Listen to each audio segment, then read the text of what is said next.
This episode has been brought to you from the DGMS Studios, home of Don't Get Me Started, Lethal and Money Live, and Surftown. Found at Spotify, Amazon, Apple Music, and wherever you listen to your podcast.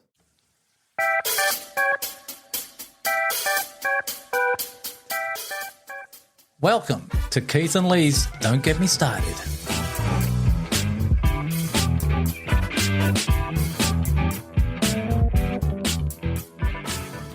Hi, I'm Lee. And I'm Keith. It's a Saturday morning. We're in the studio again, Keith. What's going on? We normally used to do it every Thursday, and we promised ourselves we would get it done. And it's Saturday morning again.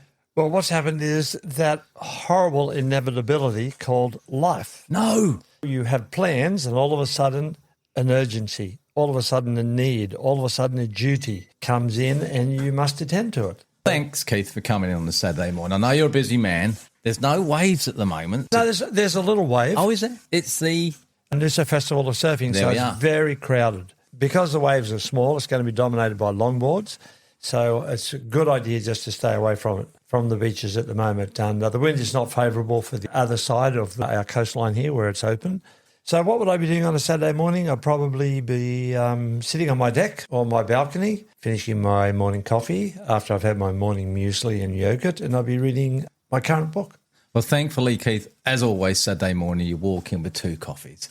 Talking about coffees, we've had a hell of a few weeks going around most of Noosa's coffee shops, and we still probably are only halfway through. And we've had some good responses. People have come out of nowhere and mentioned it to us, where we thought we was incognito going into these places. But, mate, how's that? Oh, no, it's exciting. It's one of those things that we both enjoy. We had a great cup of coffee at the Little Cove.co. Yeah. Amazing. The food was incredible too. And it was a good place to sit and have a coffee. It had this real great big open feel, like it was on a deck as well. Yeah, I really enjoyed that. I love doing that with you, Lee. It's just terrific. First of all, we get in to explore what is on offer in terms of the coffee culture in our town of Noosa. And secondly, which I must say is amazing, and secondly, we're enjoying good company, good coffee together. We certainly are. And I've enjoyed it and I'm looking forward to it every Monday morning through to Friday. I know. Well, actually, where I picked up the coffees for us this morning to bring into the studio, it was a coffee shop that we haven't considered as yet, which is up the road here. The Four Sisters, yeah. Yeah, we have to go there. Still a few. I think you put it in coffee shops and it came up a couple that we've been to this week. Yeah, and also a lot came up that I did not even know about. That's right. So there's coffee shops in town that are just hidden. I mean, we did one during the week that in an industrial estate, in a side street more or less. It was like, what's this doing here? Yeah, the Noosa Coffee Roastery, I think. Yeah, well, I think most of their business might be wholesaling or, roasting and then getting the beans out to all the coffee shops, which probably is a good business plan. Well, we've been talked about, unbeknown to us, that it was mentioned to me yesterday through a colleague that I mentioned to him about you and I doing this coffee review. And he goes, oh, yeah, I know. And the first thing he said is, oh, have you been nasty to anyone yet? We're nice guys, Lee. Let's face it. Neither of us are a-holes.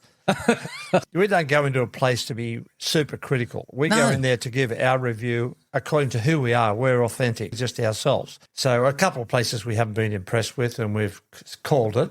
As I said, the coffee culture, the coffee shops that are available in Noosa are a very high standard. So even if you want to go in and be pretty critical, you're going to have to work hard to find something to nitpick, I think. Well, I was surprised when he said that. I thought he would say, oh, what's the best coffee shops you've been into? Not like, oh, has anybody been up here with your reviews? I said, no, we've done 26 at the moment. We've only dropped one, the Moto, which was excellent. I'll drop another one this weekend. There's so many to choose from. I don't know what to drop. Yeah. What a tough gig we've got, eh? It's shocking, mate. It's absolutely shocking. Well, you wait till we start on restaurants now, then... Let's start for takeaways first and work our way up. I think once we start on restaurants, then the gloves will be off because you have to be really brutally honest. There's food, absolutely you do. Because you're paying a lot more and it's a meal and you're expecting something, because you go to a restaurant for that meal, you're expecting the whole experience, not just the plate, but the whole experience. So, yeah, I think that's going to be very possibly a lot more critical. Well, it'd be interesting because you'll probably get more vegetarian meals. Me, I'm a meat eater. So it's going to be a weighty thing for me, not so much for you. So to speak. Well, anyway, listen, Lee, it's the 21st of March, Saturday, and we've just received news that Chuck Norris has died. I know. Such a shame, mate. Yeah, it is, because this is March 2026, and of course the Iranian conflict is raging. Oh. And I'm thinking, God, like if Chuck was in good condition, he'd swim over there. And he'd say, listen, you blokes. It'd take him on single-handed, mate. Yeah, well, no, I think he's a good guy. I don't think he'd go in a combative sort of fashion. I'd say, listen, we got to settle this by dialogue. You don't, I will invade myself. And then they'd say, all right, we'll sit down and talk. And he'd go to Trumpy boy and say to him, listen, if you don't sit down and talk to these guys, I'm just going to come up here and I'm just going to do you in. Left-handed. And I think he would have settled it. Just, I'll get involved, and both sides would go, yes, all right, Chuck. Do you in? I haven't heard that for a long time. Well, I'm going to do you in, brother. Well, he would have done it. Anyway, God bless him, he's gone, and we've enjoyed his movies, we've enjoyed his myth and all the little stories about him. That's what's going to happen, Keith. There'll be movies on Chucky. Yeah, there'll be the Chuck Norris collection. Oh, absolutely. I'd love to watch them. And, that iconic one where he takes on Bruce Lee. Yeah. Dino would know. He would. And it's funny because I've just got a message and it's Dino's birthday today. Oh, our man in the UK who teaches... JKD. Bruce Lee's martial art. G can do. Well, we better send him a little text. We will after this podcast. Now, before we do get into it, I've got a joke for you this morning too. Oh, thank God, Keith. This husband and wife are sitting down having a social time together. She looks over at him and she says, she looks across the table rather, and she says, I love you. And he goes, is that you speaking or the wine? And she goes, no, I am speaking to the wine. Marriages. Oh, there's a whole lot of jokes on marriages, mate, I tell you.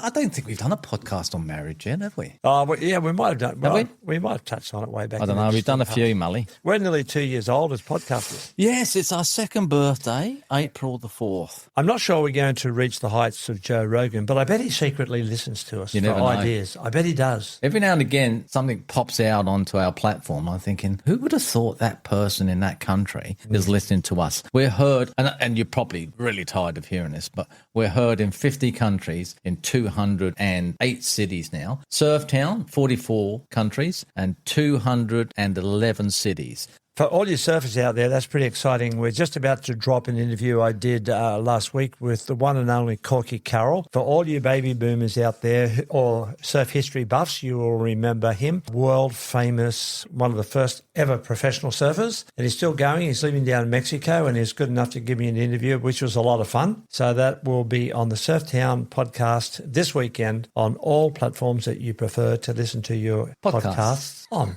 So on that note, because we are podcasting, Lee, do you think we should talk about our topic? Let's do it, mate. I love this topic. Can I introduce it this time? It was your idea. Let's do it. Is losing your dogmas a good thing? Absolutely. Isn't that a great topic? I love it. It's so in-depth there. There's a lot to get into. You go, Mully. Well, I think it is primarily because dogmas are a little bit like stereotypes. They get a bit of a bad rap. Always. That person is so dogmatic and more or less implying that they're completely closed to any other idea other than what they're thinking at or any other view other than what they can see. And so from that point of view, a dogma isn't entirely a good thing. But is losing them actually what is a good thing? Because I'm of the opinion that some dogmas, you have to have some certain convictions. You have to stand on that for sure. Yeah. So losing all of them puts you in some sort of wobbly jelly territory on a plate. Yeah. Like jelly on the plate. It reminds me of... No, I won't get into that. It's the Wiggles with my granddaughter. Anyway, I might have to cut that. But yes, I agree with you, Mully. And I've written something down here where it says losing your dogmas is generally considered a positive step for personal growth, critical thinking, and intellectual freedom. Now, that in one sentence sums it all up. Because it does, because you can be tied to it. You are dogmatic about it. The other thing is, and it also allows me, you, individuals to break free from the inflexible, often unexamined beliefs, because we're either not educated properly, we take other people's people's viewpoint as gospel, and we run with it because it suits our narrative. That's the danger of dogmas, when we accept somebody else's view. That's right. We're not thinking for ourselves. Yes, and they're unbreakable. You say, well, now that I've got it from somebody I look up to and respect, and that person has actually given me an answer that I wasn't able to figure out for myself, man, that's it. That works. And that works for me, and that locks you in. And also, while dogmatic faith-based certainty can provide comfort, which it will, it often inhibits growth, ignores new evidence, and divides people. So that's the flip side to the coin. Mm-hmm. And we've all done it,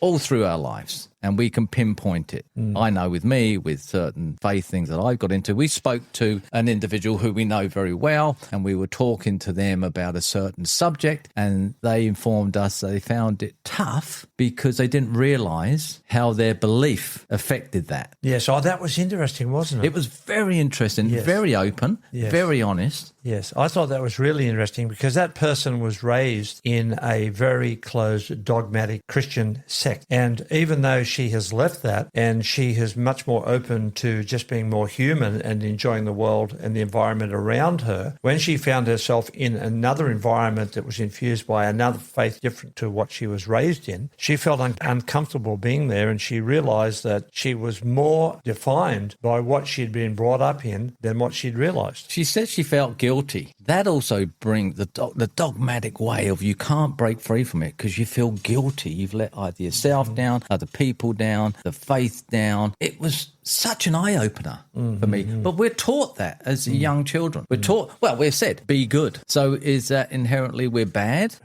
Well, yeah, that's a good question. You go to Sunday school. You believe in God. You don't believe in evolution. You're told this. It's imprinted on you on an early age. We haven't got a chance until we can grow our brain and make our own decisions on what's good and what isn't good for us and be dogmatic about that. But even down to what she was saying is that she didn't realise until she was put into a different situation. I was fascinated by that. It just shows you how much we are ingrained in the dogmas that we are in. And because even if we leave them, like in her case, she left behind a very closed dogmatic religious sect. Even though she left it, it had actually left its imprint on her and had kind of, in one sense, helped to define her. So she had left the organisation, but some of what it had that was good, and a lot of these things aren't always necessarily completely wrong. They're wrong. A wrongly balanced sect or a cult or a religion is wrong. But there is often enough in there to give somebody something that they say, yeah, that is actually pretty good. Well, it's defining that, yes, whether it is a cult. I went to a church here and I took my brother there and he said, Lee, why are you involved in a cult? And it offended me because I grew up with the fact my family wasn't religious at all, but I always believed in God. And that's just one part of a dogma, but it's that point where you have to realise there's more to it. You have to do your research. You have to ask questions. The benefits of losing your dogma could encourage critical thinking. Letting go of a dogma allows you to evaluate information based on evidence rather than accepting it blindly as absolute truth. And as a child, that's what you do.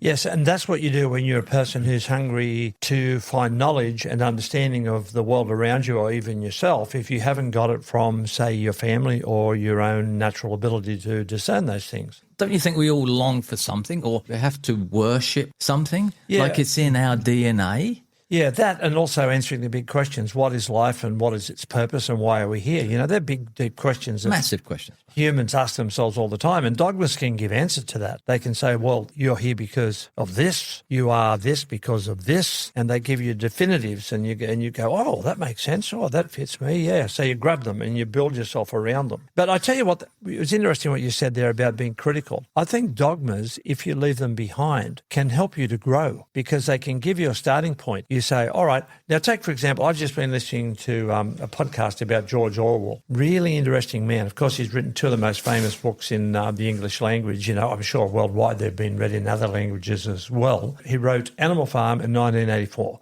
almost about 100 years ago. And they've stayed, just as a side note, they've been able to endure in popularity because what he was talking about back then is actually very relevant to today. But what was interesting about the podcast, it was talking about the man and how he came to the point of being able to write about what he saw as the dangers of totalitarianism, which he outlined in his those two famous books. Yep. But he came there via building his life upon dogmas. He was a very firm socialist, way to the left. He actually fought on the Republican side in the Spanish Civil War. He supported the communist movement throughout Europe. He looked carefully and drew lessons from the communists taking control of the revolution in Russia. But as he looked more and more into those positions that he held from a dogmatic point of view, he came to realize that there was more to the geopolitical situation or the politics of man than those firm positions, and he moved away from them. But he was only able to grow because he could look back and say, now those dogmas are quite universal and widely held. He said, now I'm going to take out of that what I can to help me understand what I'm moving into. They can give you a foundation for growth. Yeah, and also another benefit of losing your dogmas is what you were just saying then. It promotes adaptability. So he's adapted over that time frame. Dogmas are often rigid, making it difficult to adapt to a new situation. Dropping it allows you to adapt to life's changes. Now, that's the thing we all have to bring on board because life does change. Life is always going to be at your door. The moment you wake up, it's going, morning, guess what we're going to do today? And you've got to be adaptable to that. You go through your day. There's going to be things that's going to come into your day and how you're going to work with that. What your narrative is on that day, what you think changes. Like I said, Keith, it's another Saturday morning. Well, life gets in the way. It's true, but you have to adapt to it. Yeah, you do. Well, we've adapted in our case here because we wanted to do this podcast on Thursday. We've adapted to doing it Saturday morning. It's a lovely sunny day. You know, it's a great day. We could have been out there doing numerous things. It's a great day. The other thing it does, it improves empathy and relationships. Would you agree on that? Losing your dogmas. It improves your empathy with people. Yes. And relationships. Yes, absolutely. Because if you hold a firm dogma, then you won't accept other people into your life. I've got a few people that view quite a few things very differently to me. I just love them. I don't want them out of my life. It causes us to view others sometimes as wrong or inferior. Yeah, or as the other. Yeah. Losing this mindset often bridges divisions and fosters deep and more authentic human connections. I'm all for that. Yeah, absolutely. As a young man, I was trying to bring up my family. I couldn't take anything else on board to allow for other people, a certain amount, family, friends, but to develop into authentic human connections was alien to me. It was. I was so dogmatic in my life to be a good father, to supply the home, because growing up as the youngest of 8, it wasn't easy. And I knew the more people that you got involved with, the more they wanted from you. So I withdrew back. I let that go. But now I'm more open to it. But interesting, isn't it? You were just self-confessed dogmatic back then when you had a young father growing your family. But your family benefited from that because you're so singularly focused. So I would argue that we all do have dogmas. Even if my worldview is a certain religious or political perspective and I'm not going to entertain any other thoughts. That sort of dogma is not good. But I think we all have some dogmas for a certain degree. You know, I approach money this way. I approach relationships a certain way. I have various aspects towards these different dimensions of my life that are set and they work for me. So there's different ways that dogmas can actually build a foundation for how you operate as a human. And they're non-negotiable. How do you handle your money? How do you handle sex? Incidentally, they're the two subjects that most people lie about. Did you know that? Yeah, you mentioned this. And they're loaded. And they have heaps of sex. Or heaps of money. Or no sex or no money. None of both. Oh, bugger. Anyway, we won't digress. We won't go into that. The other thing that it does... That could be a messy digression, couldn't it? Yeah, well, let's move on. The other thing that it does, it reduces conflict when you lose your dogmas. Yes. Whether religious or secular can foster us versus them. And we see this unfold through the world at the moment. Yes. And relationships and our lives and our neighbours' lives. Yes. It embraces a less dogmatic view, can lower levels of aggression and increase personal happiness. Again, who doesn't want that? Lower levels of aggression. Lowers levels of aggression.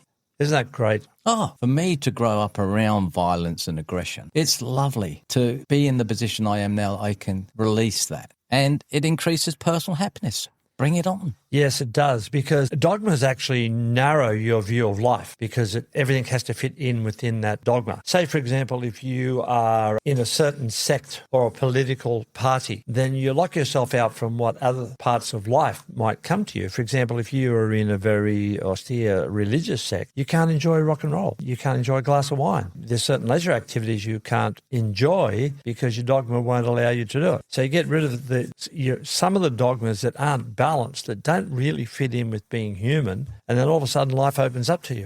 Us versus them, the mentalities and justifies hostility towards others. You start living that, it's us versus them. My wife and I say it's us versus the world. Who's winning? The world, no. There was no competition there. Definitely be the world. It allows for intellectual growth without the constraints of a dogma. You are free to explore new ideas, learn new things, and admit, which is a tough one for me as a young man, when you're wrong. Oh, look, I think that's tough for anybody. I'm of the opinion that is one of the hardest things for human beings to do, to admit that they're wrong. Because we all want to put forward a certain image that we are complete, that we are whole, that we have actually got a good handle on life. So it's like sometimes admitting you're wrong gives you a sense that you're backing down, that you're going backwards. And we want to avoid that. So I think it's hard to admit you're wrong. Well, I grew up in a family that there was no sorry. My wife's family never said sorry. So with me to put my hand up and go, my fault, I did it, I take full responsibility, it's like speaking Russian. Nobody would understand what I'm saying. It would be futile to even acknowledge that. So why say it? It's the dogmaticness of it all.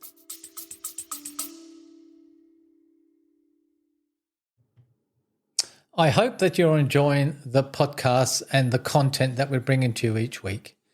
I want to take a moment to invite you to support the show. Your contributions help us continue creating high-quality episodes, bringing in exciting guests and exploring the topics you love. Every bit helps, whether it's a small donation or signing up for our Patreon account. By supporting us, you're not just helping keeping the lights on, you're becoming part of our community and helping us grow. To show our appreciation, we offer exclusive perks, behind-the-scenes content, and so much more for our supporters. So if you love what we do and you want to see us thrive, please consider signing up at buzzsprout.com/don't get me started. Support the show. Thank you for being part of our journey, and let's keep the conversation going.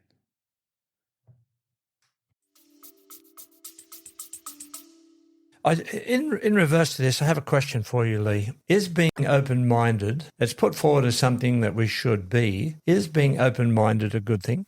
I think so. I think then you allow that area that you're not allowing to be open to be filled with other stuff. But you're the gatekeeper. I love this now, what we've done and what we continue to do and what I've learned and what I understand. I could have not opened the door. I could have completely kept it shut. But I think it's a good thing to open that up and allow that to come in. Because now at our age, we were just saying this morning before we started the podcast of how wonderful it is to be in the area we are at the moment. It wasn't given. We had to work at it. Mm-hmm. It wasn't something that was very simple and just press this button and it's going to work for you. You have to work. And I think it's the answer to your question, the long one, Keith, yes. No, well, long answers are good because sometimes you have to open up your answer, give an explanation to it. And some questions are not answered simply with a yes or no. I find that there's a couple of things in this question that I find fascinating. One, it more or less implies that you're open to take on board whatever you hear. If I'm open-minded, if somebody's open-minded, often it implies, that person will take on board what you say. And I don't think that's always good advice. I think you have to be discerning, yes, no to certain things. But the positive side of being open-minded to me is that you will listen and you will, like a filter. And you can do this because you've got dogmas, interestingly enough. It all ties in. So say, for example, my political position is I'm a social democrat. I'm anti-authoritarianism. So that's my political position. Where that fits into left, right, centre, I don't know. It's more left, I guess. That's kind of, if you like, that's my dogma. So when I hear other people's views or I hear different perspectives come in, often I will filter it through that political position that I stand stand on. So your dogmas can, as I said before, they can define you, but they can be something that helps you to filter things, to help you to understand. Now, I'm quite happy to listen to different views to mine because I have to all the time because most of my friends are completely different. And they give it to me and I'm not allowed to give it to them. But isn't that a good thing, though, Keith? I've said you live a big life. You have friends that tell you and you're okay with that. I think it's a beautiful thing that you can take that on board and not be offended by it, not be critical of it, not hold a grudge against it. You told me a story that you made a comment of a friend and they took umbrage against it and they even said it to you. And then you knew straight away, you went, okay. And that was it. It's that acknowledgement of it. Like this guy probably was dogmatic on him and how he presented himself. Oh, absolutely. On a regular basis. Absolutely. Well, it's not worth it because that actually, not that incident, but his approach to life is actually a bit of a barrier between us. He'll always be part of my circle of friends. You know, I grew up with him. So it's like your family. Who you grew up with, you more or less got for the rest of your life. You're attached to them in those because you share so much in your formative years, particularly at school. You know, a lot of my other friends are very different to me. We just don't have issues. We just love being together whenever we can meet up because we've shared life so much, so deeply. Yeah, so being open-minded in that is good. I mean, they will possibly never come over to my position. I probably will never come over to theirs because we've got those little dogmas that are actually our platform. Okay. As you were saying before about opening up, I thought I was a very private person since doing the podcast. It's all changed, but I wanted it to change. I didn't want to stay in that area where it was inhibiting me for growth, to grow from that. And the best way to grow from it and get out of it, do a podcast. And it's just been wild, been a journey and a half to open up and allow people in to my orbit. Some will come in and go, others will stay, but at least I'm open now. And that's refreshing. Well, a self-confessed private person, and I can see that as part of how you live your life. But you're very good with people, Lee. I see you're very open, you're generous. You'll pass a compliment when it's genuinely earned or warranted. So you're very good with people. You're very open. People warm to you. So you've got two sides to you, mate. Oh, thanks, mate. I could say the same to you. But we've known one another 33 years, Mully. I know. It's a long time, 3 decades and a bit. And growing, 33 years, geez. And growing. But getting back to our topic, I've got a perspective on dog, right? So while dogmatism is generally seen as harmful, some argue that there is a distinction between beneficial principles and harmful, irrational dogma. Yeah. Letting go of dogma doesn't mean abandoning all beliefs, but rather holding them lightly enough to change them when presented with new evidence or perspectives. I think that's what we've been saying. That's me. Yeah. That's you. Yes. Because we've grown up with that and we've made our own decisions and we have embraced the dogmas. Mm-hmm. It's interesting to say, well, what do we hold now? Oh, well, that would be revealing our cards, which I like to hold a bit close to my chest. Wouldn't it? Can I just pick up a little point, a trivial point out of what you just said? The word dogmatisms. Is that real? Yeah, dogmatism. Sounds cool, doesn't it? Dogmatism. How's your dogmatisms today, Fred? Shaky. In short, losing dogmas is often essential to maturing from a state of unquestioning acceptance to a more thoughtful, open-minded and compassionate way of engaging with the world. Oh, look at that. Compassionate even. Engaging is another good word. Yeah, well, I think it's a key word here because if you stick to your very firm dogmas, you won't engage with the world. You'll say that person is the other and you won't engage unless you have to because of duty or responsibilities. So whether you're losing your dogmas is good depends largely on your perspective, whether you value intellectual flexibility and growth or spiritual stability and tradition. There we are. Oh, look, gosh, there's so much in this topic, isn't it? Well, like I said to you before we started, I said, I've got a heap here, Mully, and I know we won't get through it all. I've got heaps more here to get into. Maybe we should do a dogma part 2, but I've loved this. Yes, spirituality and tradition. Boy, that's just a topic in itself, isn't it? Intellectual flexibility. Does it mean, though, if you get rid of your dogma, because a lot of dogmas are associated with religions and spirituality, aren't they? Does it mean if you are getting rid of your dogmas that you're losing your spirituality or even your faith? No, I think we all in us have to worship or look to something bigger than ourselves. The question whether we were created or we evolved or is there a God, isn't there a God? There's the human side of it that has to look at something. The other cases I've got down here for losing dogmas is, enhanced well-being, critical thinking, authentic transformation, improved relationships. So being dogmatic can make some someone difficult to live with and leads to theatre-like conversations where no real listening occurs. Because it does that. I had a conversation with my wife last night about the world and about the conflict and what went on. And I said a few things, and I think it took her aback. She says to me, where are you getting all this information from? It's because it's there and I can read it and I can make my own assumptions on it. But what I was making and what I was talking about, I think she was shocked about it because her thinking was different. So with this, I just said about the conversations where no real listening occurs, she listened to me last night because it affected her dogma, which was interesting after nearly 40 years of marriage. So it can happen, Keith. Well, we could pick a lot out of that too, but we'll leave that for the moment. But, We will. I get what you're saying there. But it's been an interesting topic. I could go on and I was looking forward to it. But Keith, as always, mate, as I hate to say it, I'll leave you the last Well, one. if you hate to say it, why are you smiling, you bullhead? Do you mean our time is up? Our time is up, mate. Okay. Well, We could go on, but I think... Well, there is a little bit more in this, isn't there? And I think, we can look at the possibility of doing Dogmas Part 2. Have we ever done a topic twice? We've done In the 2 men's parts? quarter. We've done 3-part men's quarter. Oh, that was great fun, wasn't it? Part 1, 2 and 3. Yeah. That's another podcast that Lee and I do, the Men's Quarter, where we explore men's issues, looking at things from a men's perspective. It's a project that was very dear to our hearts, but we just simply haven't had the time to really explore it as much as we would like to. We certainly are going to in the future. As something that I'm very excited about. The episodes that we have done are available. We have got them up on our podcast platforms. You can go and check them out if you like. Because it is my last word, I suppose I better say it. Mate, off you go. Lee, good to see you, and goodbye until next time. And to all our listeners out there, goodbye to you all as well. Oh, I don't say hooroo anymore because it's been pointed out to me, well, what does that mean? It's actually Australian slang for saying goodbye. I'm not saying hooroo anymore. I'm saying goodbye and see you all next time soon. And of course, as all podcasters say, don't forget to subscribe, like and share because it helps us out. Dean Martin used to say, keep those telegrams coming in. Yeah, he did. We're showing our age, aren't we, Lee? All right, love you all. See you next time. Bye. Thanks for listening to this episode of Don't Get Me Started with Keith and Lee.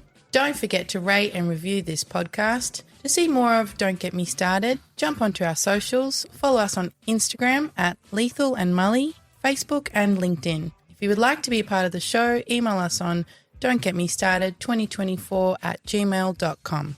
Until next time.